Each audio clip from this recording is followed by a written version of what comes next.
Hi and good afternoon and welcome back to the YouTube channel at Versity. I think everyone's got Brexit on their minds. So I think what we want to be able to do is have a roundtable discussion, a mature discussion across the, around the table and discuss some of the good and the bad points about Brexit in general, do a bit of a recap and also look at discussing, things which our Prime Minister has negotiated with Brussels in terms of the deal, which is currently also being debated in the Parliament. So I think you'll be looking at hearing a lot of different viewpoints from myself and my colleagues, and the idea would be to try and give you some insight into what as an individual or as a group we feel at Versity, how is Brexit going to impact you and also people in general. So I think I'd like to kick off the discussion just by quickly introducing the guests on the panel today. I've got Philip Hodgkinson, who's the quality manager at Versity, and he has over 40 years of experience and he's seen different shades of how life has progressed in the UK over the last 4 decades or more. I've got Upen, who's a financial controller and also an advisor to Versity. He runs his own business quite successfully, and I think we'll be looking at getting some perspective from him in terms of how Brexit impacts small businesses in the UK. I've also got my colleague here, Anjum, who's the business and management team leader at Versity. And he is going to put across some perspectives, in favor and against Brexit in terms of, what his take on how the deal which the Prime Minister has negotiated, is being discussed and debated in the Parliament. So we'll get on with the discussion, and I'll ask Phil to kick off, with a few points. Well, I voted Remain in the referendum. And I make no excuse for that. There were a whole row of reasons.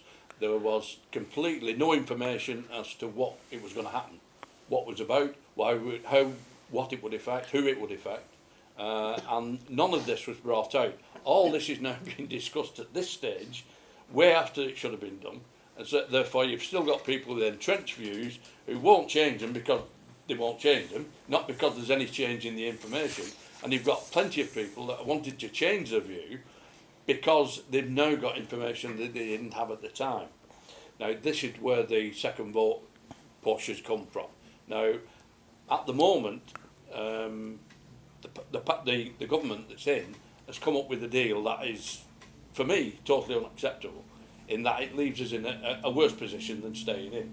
Because basically, we don't have a say in what happens, we just have to keep paying the money out. And it's just not acceptable. I think now, I totally whether you agree. go from there Yeah. and what you do about that is a different matter. I dare say you've got some views on that. I sure do, and I think that's a very valid point that you made, Phil, is because we're going to be losing our seat on the table, and we're continuing to be paying into the pot a lot of money every year, which is about $35 billion, pounds basically, or euros. Nobody knows the exact figure, and when you it changes. So it fluctuates. So when you pay into that pot, you get a certain number of benefits, but you don't have a seat on the table. I think it says it all, that, it'll prolong the transition that we want to do in terms of Brexit, and it'll create more uncertainty in the minds of consumer and also the businesses, because we do not have, as of now, we know that we are leaving on the 29th of March. But with this deal, we would not know whether the transition would end in 2020 December or will it be extended, because we've not reached a deal with the EU. So I think all in all, it's a bad deal.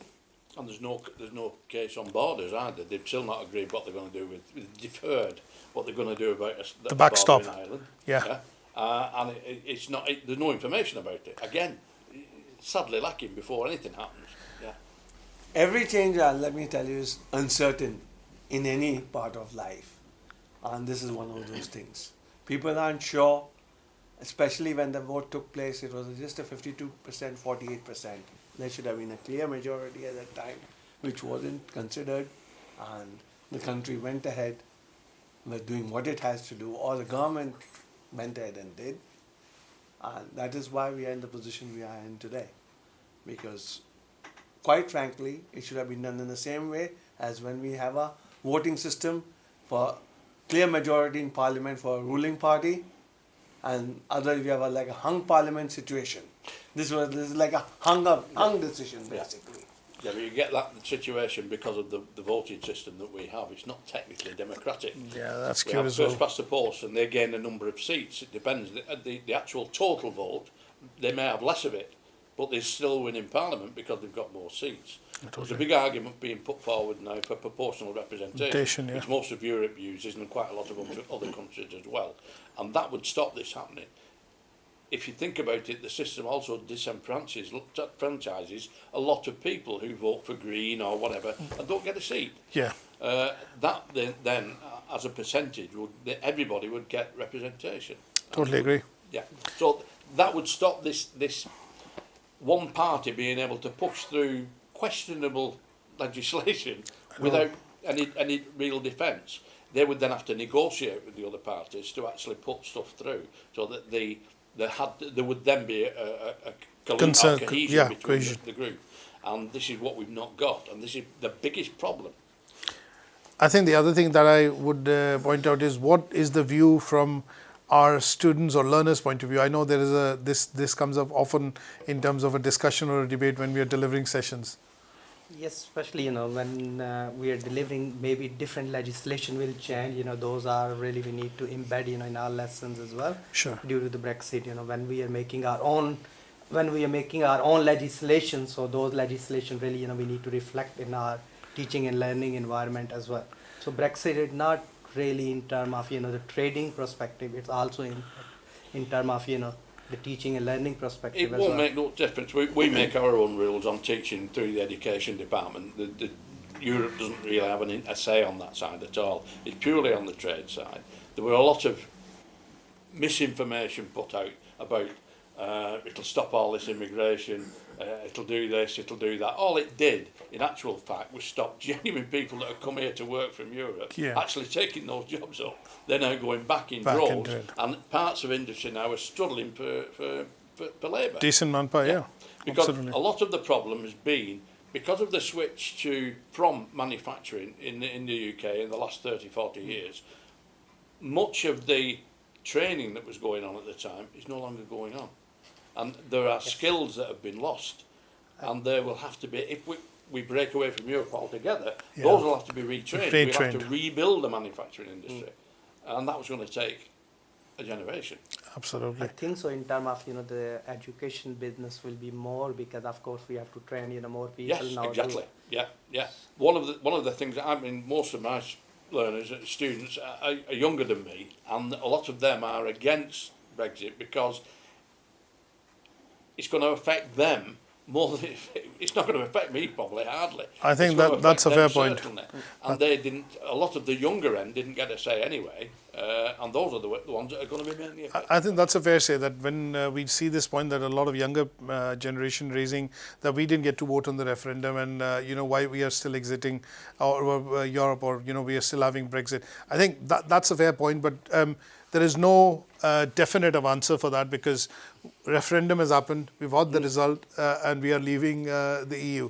In what shape or in what form, I think that is the key, because the other point which I would say is, having said that, the other point which I would normally look at, when you look at the news and all the media which is currently discussing and debating, there's a lot of scaremongering happening about this is going to happen, that is going to happen. And every time we look at, coming out with the news that Brexit is going to happen, you see the pound actually rises against the dollar and drops again. So I think we should have confidence in a couple of things that we need to reiterate. One, we're the 6th largest or the 5th largest economy in the world. We have a permanent seat in the UN Security Council. We are a formidable force as far as, a nation is concerned. And I think we should look at getting some white papers, or at least from think tanks which work along with the government, to bring out some papers which should actually predict what is the effect of Brexit 12 months, 24 months, 3 years, 5 years down the line. Because unless we have the long-term perspective of why, we need to talk about the negatives, but we also need to talk about the positives. And I think the positives in this situation outweigh the negatives. Yes, as Upen said, change brings uncertainty, but we need to embrace this change because the decision has been taken. And I think we should look forward to try and see how trade deals can be forged. Because if you ask me as an individual, does it affect you as an individual, Anjum, Brexit? Yes. To a certain extent, yes, isn't Yes, it? of course, when you look at the pricing side as well, So when we look at the weekly inflation. basket, the weekly shop that you do, we've seen 10% increase because the pound value has dropped against the dollar. But in the first instant, if this scaremongering was not happening, our currency is quite, we are never a part of the EU union, fiscal union in any case. Yeah. So pound has always stood firm against the euro. And we were at 1:2, almost 2, I would say 3-4 years back. It dropped to 1:1.5 euro. And then today we are at 1:1 or almost like, It stood at 80 pence for a long time. Long time. And it's now 90. There you go. So it's But the fluctuations in currency it's are not a not big necessarily a fluctuation. result of what we are discussing, Brexit. I totally agree. Fluctuations in currency happen to various anyway. Yeah. Anyway, yeah. So we don't need to get into the depth of that. But as a step, the country doesn't need to go ahead with Brexit. There's no hard and fast rule No. which says No. you have to act as per the referendum. No, it said you can revoke item 50. Not a problem. That's Without doing referendum. That wouldn't make Yes. any difference. Yeah. It wouldn't make any difference. That's It why- doesn't have to go. Yeah. So if the deal is not favorable enough, the country doesn't have to go Yeah. ahead with the referendum. Say, basically, I wouldn't be rude here, but basically tell them to. Go away. Yeah, absolutely. One of the issues that has caused a lot of this is that when the vote was taken and it was agreed to move forward on it, it wasn't discussed in Parliament. That was the first bit. Yeah. Because any referendum is advisory. It's not. It doesn't make law. Only government can do that. Now that wasn't after the referendum. There was no discussion in Parliament about it. Consequently, what should have happened was an all-party team should have been formed to negotiate the Brexit. Yeah. Correct, Yes. yeah. And that didn't happen. Yeah, that's a very valid point, yeah. It was actually only negotiated By by the one party, party. and mainly by people that really didn't want out anyway. Correct. And that the difficulty is now for both parties is that half the voters, if you like, have voted to remain, and the other half have voted to leave. And that's the same for both parties. So they're going to commit, if they jump one way or the other, they're going to commit political suicide, basically. So, as I said, my first premise was that the original referendum was called because the Tories in power could see they were losing votes to UKIP. And to cut that off, they said, well, we'll have a referendum and show that nobody wants to leave. And that backfired. It actually killed off Brexit in the meantime, but that was it killed Hang off on. UK. One should not do this for political gain. That is where the mistake is being made. The public has the right Yes. in a democracy to call for a second referendum if it so desires. Totally agree. It doesn't have to, if there's a clear majority says we want to stay in, the government cannot go ahead with it. No. I think that's a point which, because when you say, I still don't understand why Theresa May called the general election, at that point in time. So Because David Cameron left, and there was a leadership contest. Yeah. The leadership contest should have happened in the Tory party, Yeah. rather than inflicting general election on the nation. And now again, there are talks of it that if it does not the bill does not pass in Parliament, there could be an eventual general election. So, in a span of 5 years, or if you look at rolling 5 years, we are talking about general election the third time. there is a second argument on this, is that the vote for Brexit was a vote for change, any sort of change, because we've suffered 8 years now of austerity. It was austerity, and people yeah. are fed up. They just wanted something to happen. Happen. Now, a lot of the Leave vote was part of that argument. And this is the bit, for me, and looking from my point of view, it clouds what the failures of government in the last 8 years. And it's sort of for me, it's a secondary argument. My argument is, put right what we've got wrong in this country. First, Let's look at that afterwards. But that's a different argument. But one What's your doesn't take move on just that? because people want change. Just because you No, want no. change, you just take a wrong decision? No. Because Well, you're that's providing the them pro- opportunity, so you're not But supposed people to give them sometimes are looking for change. Like he said, austerity for 8 years. Yes. Phil said, people are looking for change. Yeah. Yes. But looking for change doesn't mean you're making the right decision. No, because anything's better than Change what for they've got. change's sake is not good. Well, I think So we need to what he look meant at- in the broader sense is that because of austerity, it's not one reason, it's one of the reasons.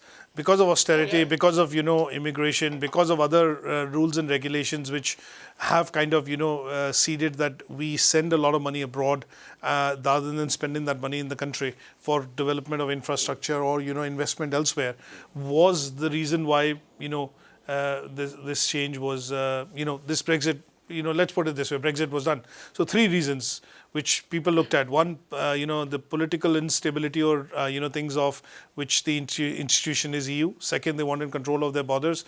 But apart from that, when you look at small businesses, when you look at fisheries and agriculture and a couple of other things, these were all points which people wanted more say on. So when you look at milk, for example, the milk farmers, these were all other points which were discussed, and that is why people actually voted for Brexit. But when we look at, education in general, what is your take on, say, do you think the further and higher education sector would be affected by Brexit or has been affected by Brexit? Yes, due to different project between different universities and the free movement students from one place to other place, different project and a lot of funding from EU as well on these projects. So we need to look around the cost and benefits, what will be happen. But I still feel that, okay, if the transition is to continue till 2020, we are paying into the pot, we'll still be getting hold of that funding, which is coming in from the, with a part of it. So what we are contributing will also be reciprocated back to us. But in the future, say for example, if I ask you to look at a crystal ball, peep into it and say in the next 2 to 3, 5 years, do you see any effect happening on, say, the further and higher education sector within the UK because of Brexit? In the long run can be really benefit Will it be for benefit? us, Okay. What do you think, Phil? Will it be beneficial I'll put another argument to you here. Yeah. I think the change that's going to happen will make a big difference all over. And we work different ways. We work with classes, we also work online. And I think there are going to be far fewer universities in the next 20 years. A lot of work, more work, is going to be done online. Yeah. And that way, it will reduce the number of universities. They've priced themselves out of the market for a start. They put themselves into a position where the government are talking about capping it now because it had just run wild, basically, which without regulation always happens. Yes. And that's one of the issues over the last 8 years, that there is no regulation in place to stop that happening. One of the, I think is it 2 colleges now or 3 that have actually gone bust? Well, there was, it This was. is not a result of the Brexit. No. So we are No, deviating but the on Brexit will allow Free market economy to take over, it will and obviously. allow that change to happen, and the status quo that you've got now with the education system will change, I think, exponentially.